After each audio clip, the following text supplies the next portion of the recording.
Oh, hi Brian. Good to see you. All right. Yeah. Been quite prolific in your uploads recently. So good to see you still at it.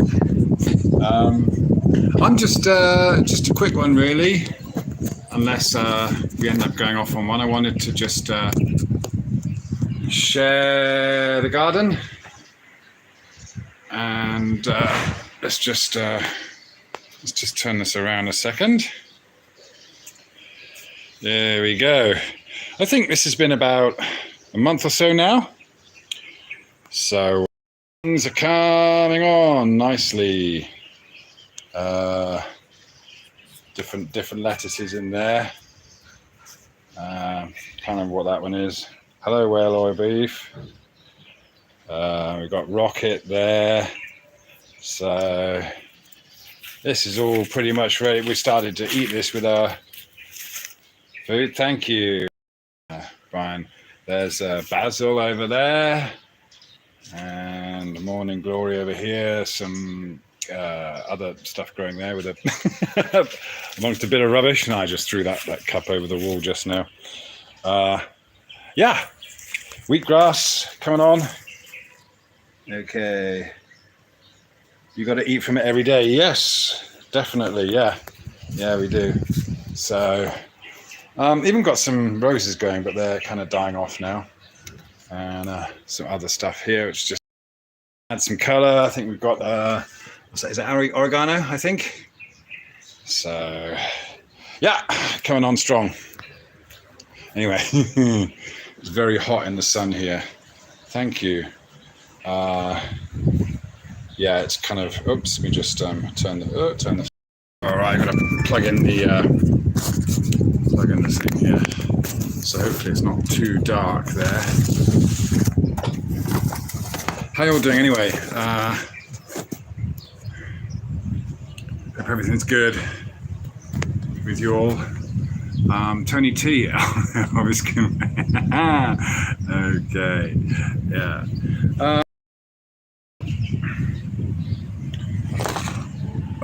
Yeah.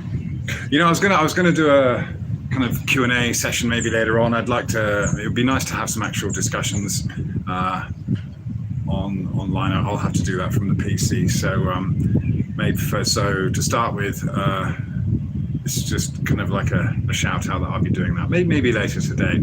I'll put an email that people can send if they want a link. My email is nick, Nick, at stretchoutmedia.com, stretchoutmedia.com.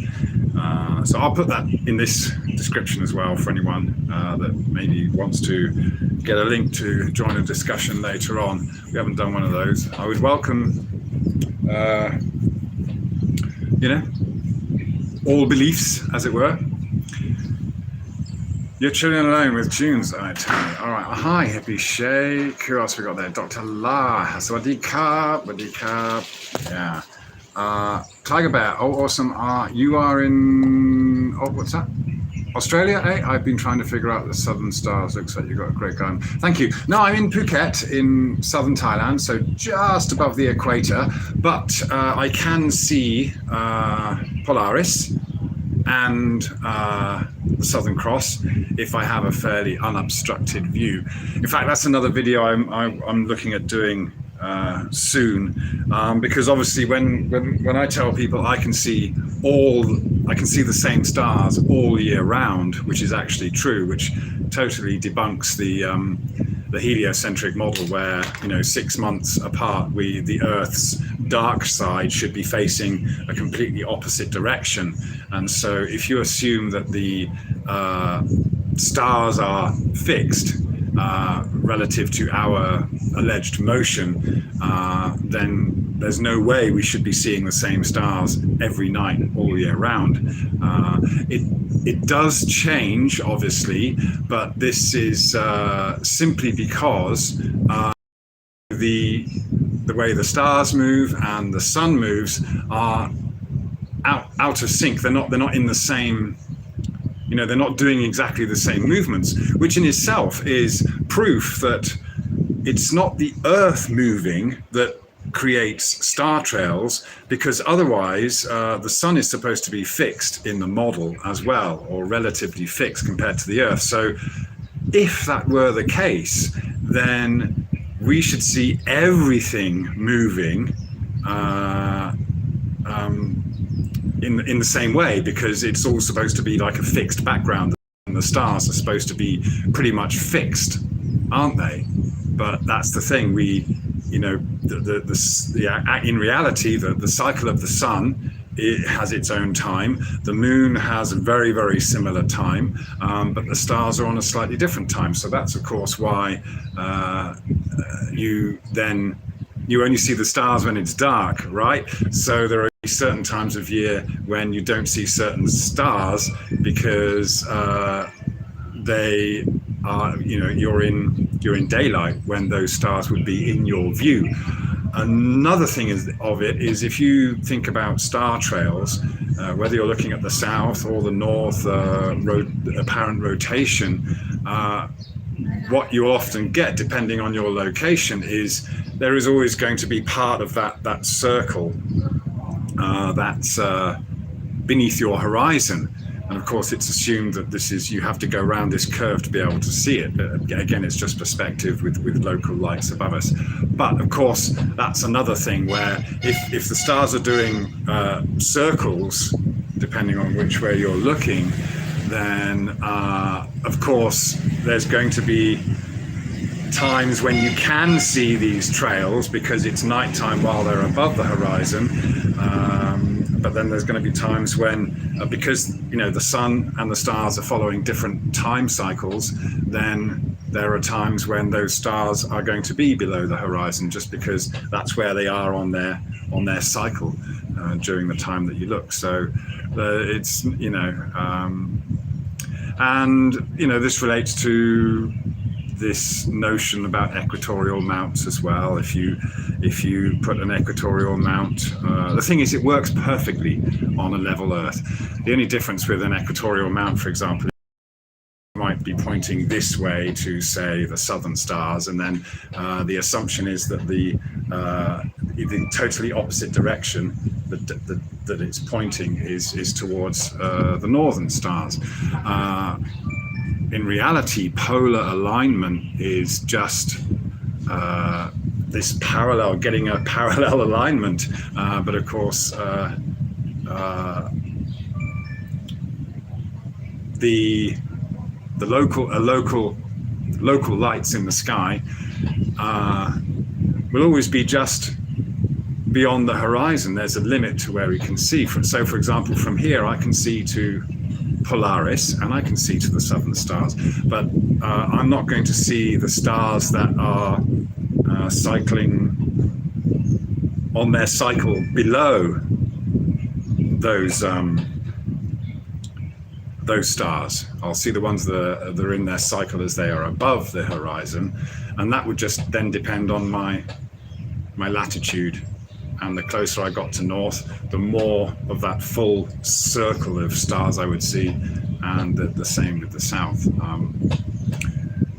So of course, the usual thing, you hear it a lot, it's it's assumed that the Earth is a sphere just by looking up at the stars and seeing this rotation at either pole, when it's very easily demonstrated or illustrated and described by just moving along a level surface. And of course, the closer you get, the more vertical your inclination will be. So if you're looking up this way towards the southern stars, you can imagine that the northern stars are down there, but that really they're just off to the side.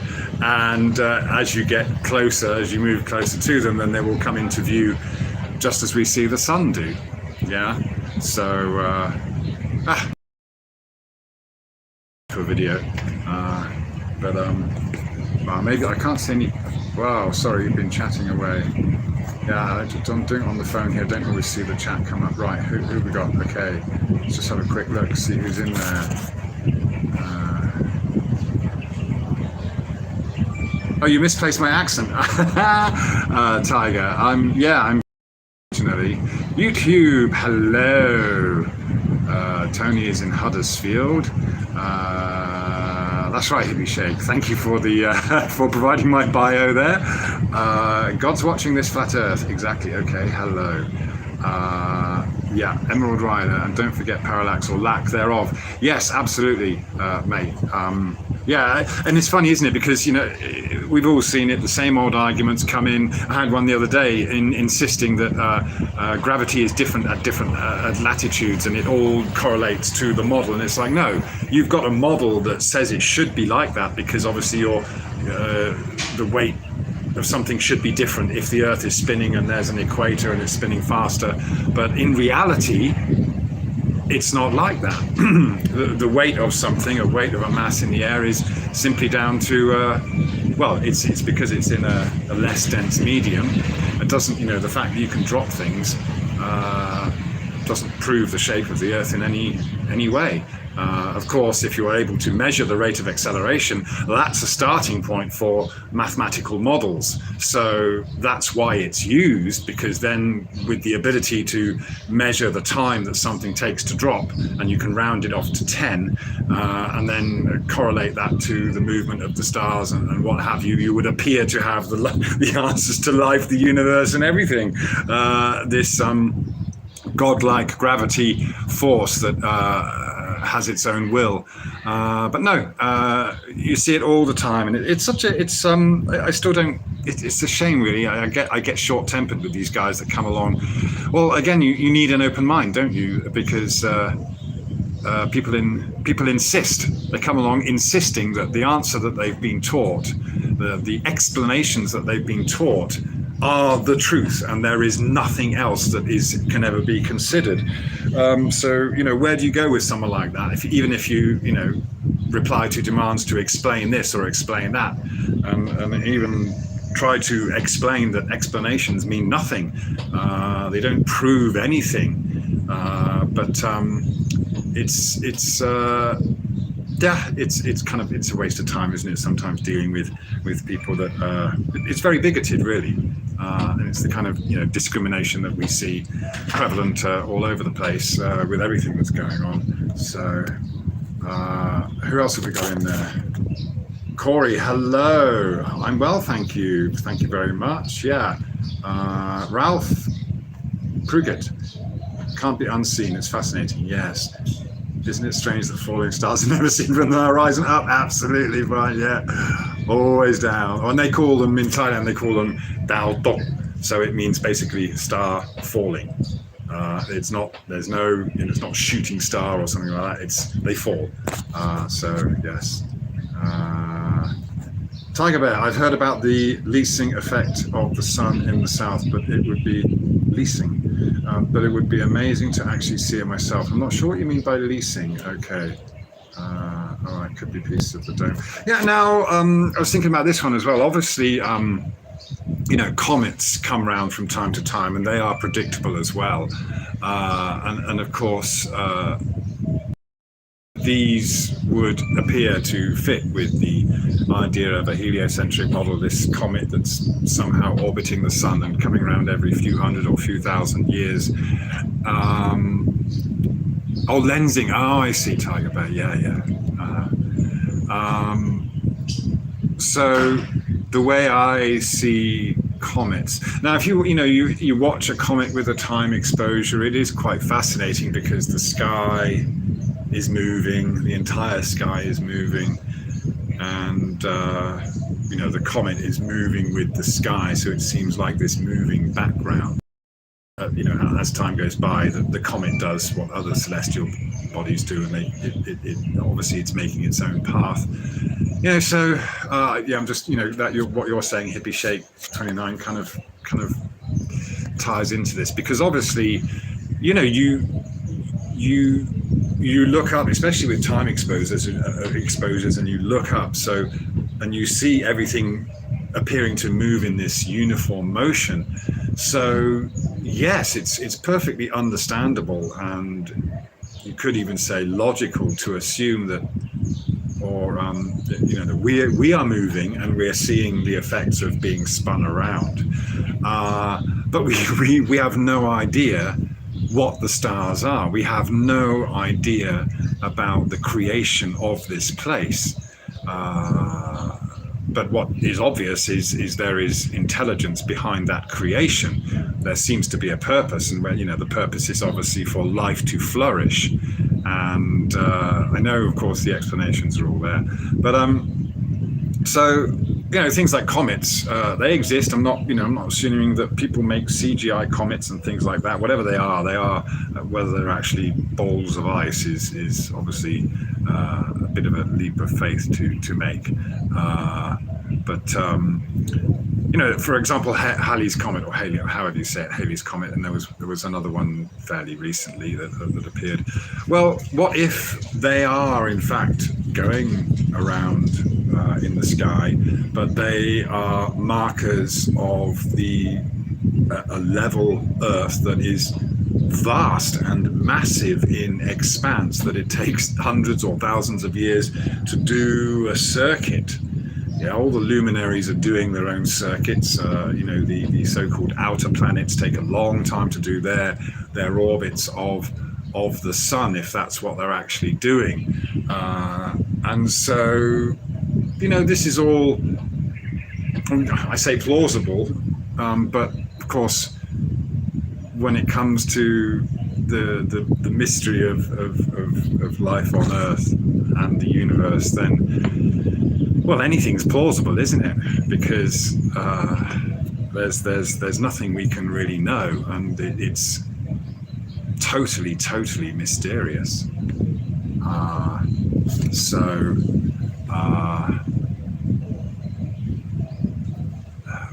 We spend a lot of time wondering about what it is, and of course it can be quite frightening to have that realization that there is a purpose. And we know that you could discuss things like free will forever, and you could never really know whether you actually have free will, or whether everything that you decide to do in your life is pre-planned or pre-programmed or predestined, I should say, maybe. These are things that you could ponder forever, but I most definitely feel that there is this energetic connection and intrinsic knowledge that when we are able to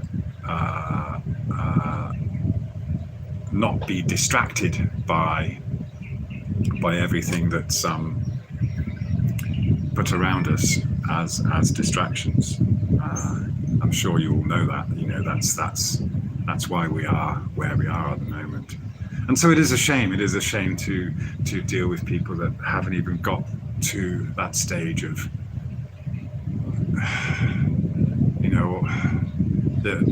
because we begin life with an open mind, and then it quickly becomes conditioned, and so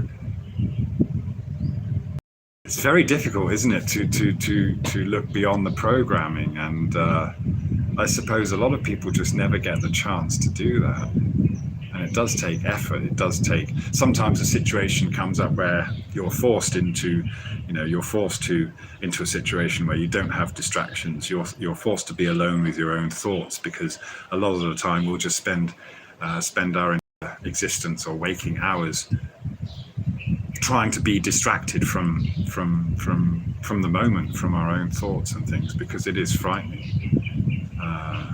But yeah. Getting back to that state of open-mindedness, that innocent perception, as one of my friends calls it, is hugely challenging. But anyway, I kind of titled this "Sufficiency Economy." So it was really, with the garden, it's just nice to be making progress in that respect, where you become slightly less dependent on the system. But I'm sure we all do it. We go through things like Twitter or brand YouTube and things like that, and we see all sorts of doom and gloom fighting the system is, you know, head on is never really going to get decent results, is it? We just have to be. I saw in Italy, for example, the protests have now been dispersed with, noxious gases and things like that being. So, they will find ways to put an end to these gatherings, these shows of power and camaraderie.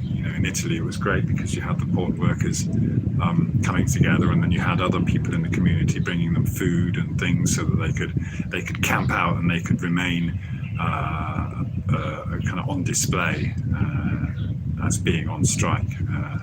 But they've now been dispersed, I believe. So, all of these events over the past few months are really kind of indicators that we should be not wasting our time too much with these distractions, but just getting on with building our own communities. And of course, there will be resistance to that. The whole thing is to have people dependent on the system. And it's funny that the irony is that they're driving a wedge between themselves and those that are aware of what's going on. So it's an interesting scenario. I see it as very positive because you finally get people to. It's funny. You look at Australia, for example. I mean, there are probably lots of parts of Australia where everything's cool, but then in Melbourne, it's a real hotbed of tyranny by the looks of it. And so, I mean, if you've got the luxury of being able to move around, then you can kind of avoid those places. But if you aren't and you're stuck in the city, it's kind of tough, isn't it? But either way, got to try and find ways of becoming less dependent on the system. The less dependent you are, then the less control they have. Yeah. Easier said than done, I know. Boomy, hello. Oh, hello from Finland. Hi. Juko, hello there. The exo of the row. The beast system. Yes, the beast system. I was thinking about that because, hang on. Mark of the beast has been found. Hint: stay away from the crypto cash. Oh, crypto cash is counted. And hello, Sawadee Krap from established 1983. Hey, John. Good day. And Al. The fighting mostly controlled from both sides. I'm not sure. Okay, I'm not sure what the question was there.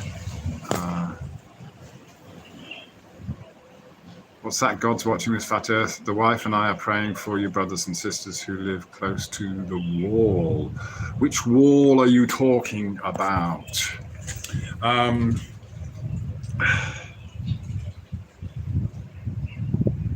Where was I? I didn't want to really kind of rant or preach, but just wanted to pop in. My wife said, "Hey, you haven't updated everyone on the things on the veggies," so I thought I'd do that at least. But Thailand's. Oh, you went to school in Phuket, Dulwich College, now called Phuket International School. Wow, yes, I remember when it was Dulwich. Yeah, never worked there. Wow, so, and where are you now, did you say? 1983. Montreal, you're in Montreal. Okay, yeah. Yes, I'm in Phuket. Were you there then? Well, no, I didn't go to that school. I was just, I've taught in various schools in Bangkok and Phuket, but I don't do teaching anymore. Yeah.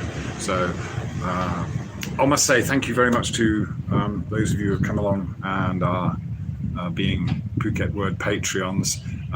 Been a bit busy recently, so we'll be doing some more, setting up some more collaboration sessions. But the last one we had a new guy. I won't mention names because I don't know if you guys want your names mentioned, but a mathematician and someone who's got a master's in astronomy.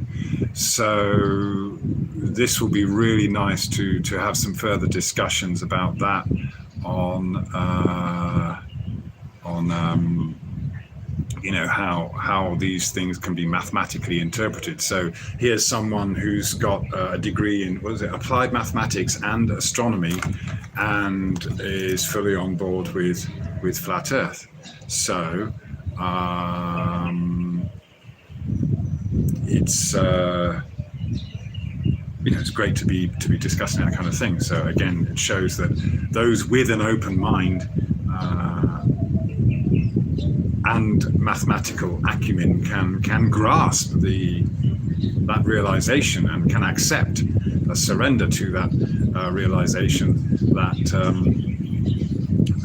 mathematical models can be. It's a matter of interpretation. So that'd be good. That would be really, that was the kind of my real aim with the collaboration sessions with the Patreon members, is that we've got a quiet space to really kind of hash things out and make some progress and try and put things together that can help people see further. But I suppose we've all learned from our own experience that only those that are ready will see it. It's only if you've been asking questions for a long time about reality. The Bedford levels. Yeah, enough said. Then you get to where we are now. Yeah.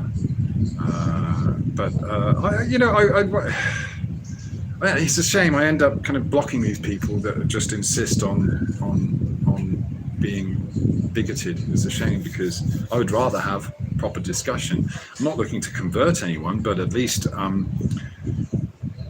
if we can all realize the extent of our beliefs and the way we operate, then that would help. That's a great. It would just help make this place better, because I think that's part of the. We have to recognize that we are so easily indoctrinated. Thanks, Hippie Shake. Yeah, it's fun. It's really nice. Just I find it nice to be growing. So I found and it's just got to the stage where I am spending a lot of time on the computer just working, but I'm getting all sorts of aches and pains from just sitting there too long. It's better to be active. So yeah. Anyway, listen. Don't want to hold you all up. So let's have one quick flash. Oh. It's the heat is intense today. It's in the 90s. So yeah, one more flash of the garden there. So and flutterbys and all that. Yeah, so it's fantastic. So this is, like I said, less than a month. Yeah. Yeah, public school fees for a reason. Yeah, but it's great, isn't it? It's great to see people, feeling in tow. So what I'll do is, we'll leave it at that. I'm going to do another one later on. So, hit the subscribe and the bell icon so that you can get a notification for the next one, where hopefully we can have some discussion. So I've never really done it that way before, but I think it would be good. It would be good to have some. So I welcome anyone. If someone wants to argue their case for the ball Earth, bring it on. I'm quite happy to answer questions on the fly, but you do have to come with an open mind and be civil, and hopefully we can demonstrate some adult discussion and move this forward. All right. So thanks a lot for tuning in, and have yourselves a great day. We'll catch up later on. Yeah. Okay. Cheers for now.